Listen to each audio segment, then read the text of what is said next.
Hi kids, tonight we're gonna have some fun because we're gonna learn about King David, Absalom, and what's the other guy's name? Hammond? Something like that, remember? Hammond? Yeah, what happened? What happened in all these stories that we was just reading about? Because I've been so excited. Off my seat, I've been walking around pacing. You ain't got no legs. I ain't got no legs! No, you ain't got no legs. Chill out, bro. Okay. Hey. What? Hey, Annabelle. Hey, what was these stories about? I need to refresh my memory. Remember, I only have one eye. I can't hear out of my eye. Same thing for me. I've been sleeping and napping. Yeah, it looks like you've been eating some McFatten. Look at that. All that chocolate up in your mouth. At least I'm not the one who has no teeth. Hey, that hurt me. That hurt me real bad. Right here. Just kidding. Okay, so this is what we're going to do. Ask him. This is based on 2 Samuel 18, 1 through 19, and verse 15. Get off the page, Annabelle. This is my show. So back off. Absalom has sent his messengers out and gathered an army from all the tribes of Israel. He leads them across the Jordan River to attack his father, King David. Ow. Did you like that, King David? Huh? I'm not King David. Oh, We're not even at that part yet. He said he was going to attack. He didn't say he did attack. You need to pay more attention. but I only have one eye. You can't even hear out of your eye.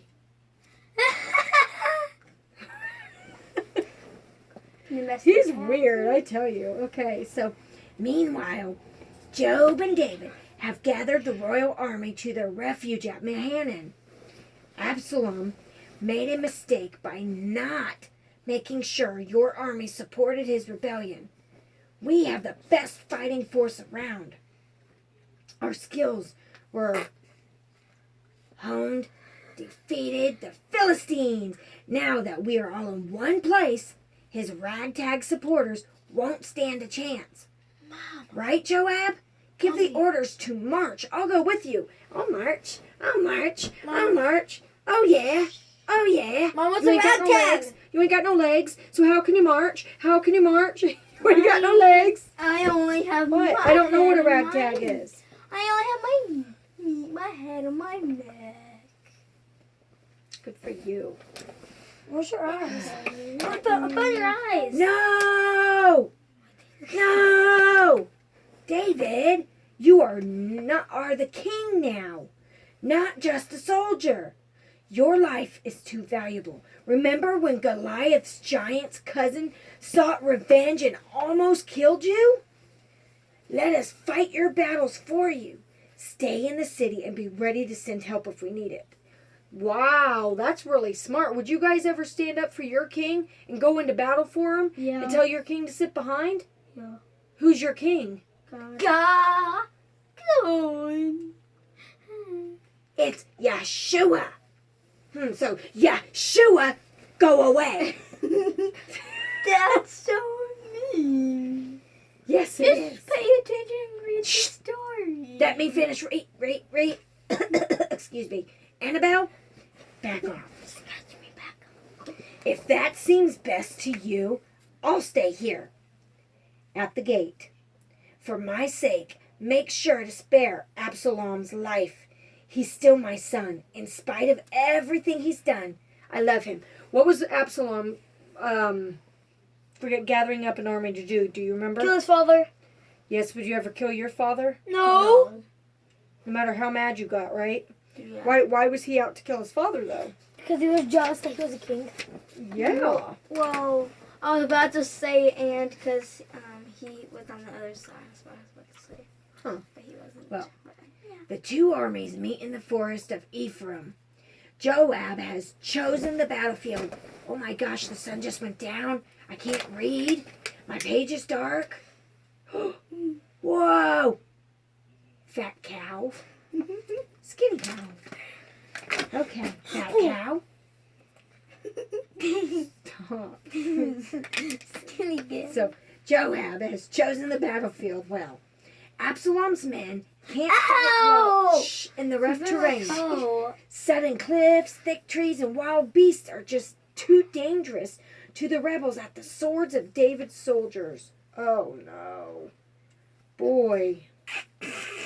I know, that's a bear. That's a mean one. I had to fight one time. That's how I lost my eye. You're a mean one, Mr. You Bear. did not lose your eye from fighting a bear. You lost it Yeah, from a yeah, I did. ship.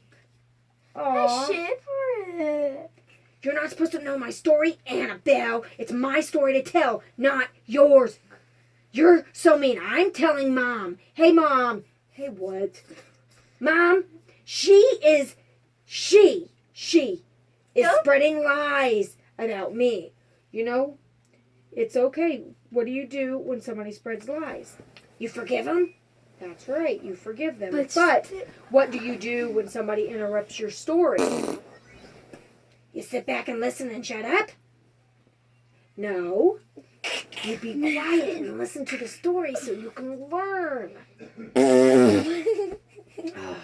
You're so obnoxious. Absalom tries to retreat on his horse, but as he takes flight, his head gets caught in the low-hanging branches of an oak tree. I'm sorry, that's funny.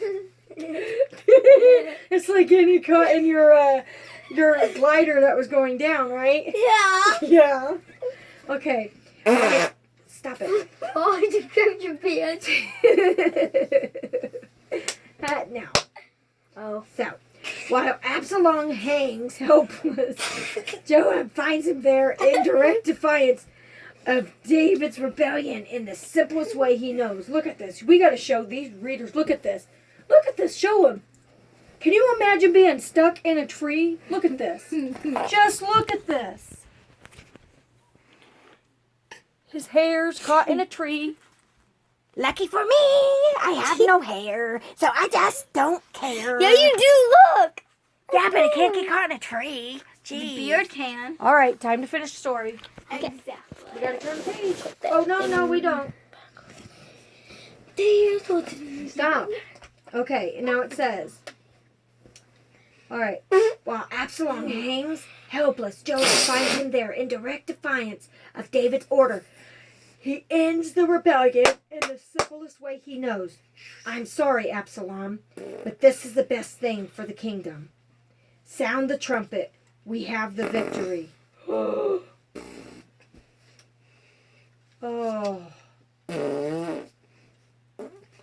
Hey, Mommy, look. Can I tell you something? Joab kills him. Okay, ready?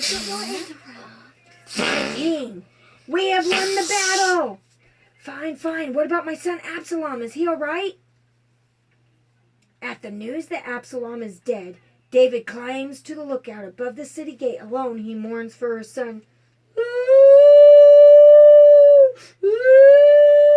That's actually not mourning, that's mocking. I was crying because it was so sad. How can He you sounded cry? like an alarm. I mean, You sound alarm. like an No, you sounded like a fire truck. Yeah. The funny. We gotta finish story time. Oh, Absalom, if I only had died instead of you, my son. Oh, my son. If you've ever lost a child, you'd understand how griefful it is. Put your feet down. Put your feet down. In his grief, David turns on his back on the men who won the victory for him. Finally, Joab goes to see the king. You act as if you wish Absalom had won the battle. Have you forgotten the men who fought to save you and your family and your kingdom? If this keeps up, all your allies will turn against you. David sees the truth of Joab's words. He makes peace with the tribes that sided with Absalom and goes back to Jerusalem. But when David finds out that Joab deliberately killed Absalom, rage consumes him. He relives Joab from command of the army. But I did it for you! For you, my precious! Okay, it's not opera time. What's the time? Nobody wants to hear you, Annabelle. It's my time to shine. Why, do you want to read the story now? Yeah. Huh? You just want to sit back and take all the credit just like Absalom? You can't do that. You have to wait your turn in line for the throne. Okay, we're going to give her a chance to read now. Here, let's switch. Yeah, That's how it is. So, in the meantime, young Solomon, the prince, whose name means peace, is growing up and learning from the wise men all around him. His mother never forgets the Lord's special blessings of Solomon and hopes he will one day be king. Wait a minute, I don't understand this. Okay, so what? You gotta wait your turn, Willy. Lord, would you not have shown him special favor unless you had big plans for him? May they come to pass. Years pass and David grows old. Finally, word spreads throughout Jerusalem. The king's health is failing fast. The people know that David has chosen Solomon to be king and to build the temple of God. But there are rumors. Did you hear that? To build the temple of God. Woo! How awesome is that for this day that we are in right now? And you see, this begins my next story. Okay? For the king. Who becomes king, because King Solomon was a very rich man. He's a very famous man in all the land. So, therefore, we wanted to share with you one of our Bible nights.